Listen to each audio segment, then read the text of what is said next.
Hello everyone! Ayan, good evening po sa inyong lahat. And for today's video ay tara at samahan niyo po ako magluto nitong ating isa na namang napakasarap na ulam. So wala rin po ba kayong maisip na ulam? I-try nyo na yung ganitong luto. Ayan, tamang-tama po ngayon. Holy Week, ayan, yung ayaw pong kumain ng karne ay pwede niyo pong lutuin itong ating napakasarap na ulam, itong ating ginisang pechay with sotanghon and pechay. So, yan na nga sa ating kawali. Maglagay lang tayo ng konting cooking oil. And then, mag-start na tayo mag-isa nitong ating bawang at nitong ating sibuyas. At hintayin lang natin lumabas yung bango or aromatic nitong ating bawang at sibuyas. Ay pwede na natin ilagay yung ating kamatis and yung ating tangkay ng celery para mas mabango at mas masarap.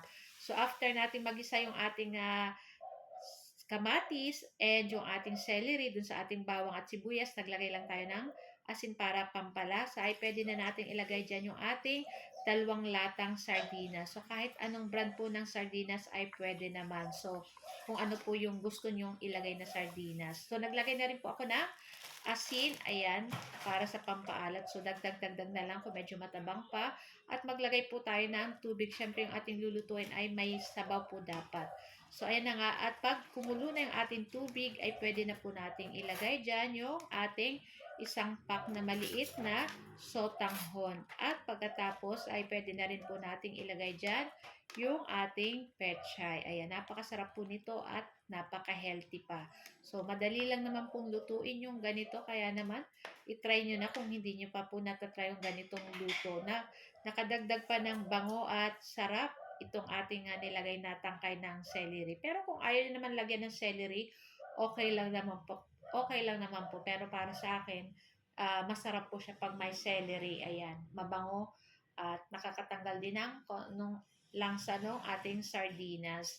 Ayan, so napakasarap nito guys sa bahaw na kanin at kahit mainit na mainit kanin, okay din. Masarap talaga yung ganitong ginisang sardinas. So, bihira lang naman po tayong makakain ng ganitong sardinas. Kaya naman, ngayong Holy Week, ay pwede po natin itong iulam. Ayan. Tapos, syempre, may gulay pa tayong pechay. Eh, di, healthy na rin yung kahit paano yung ating kakainin. O, di ba?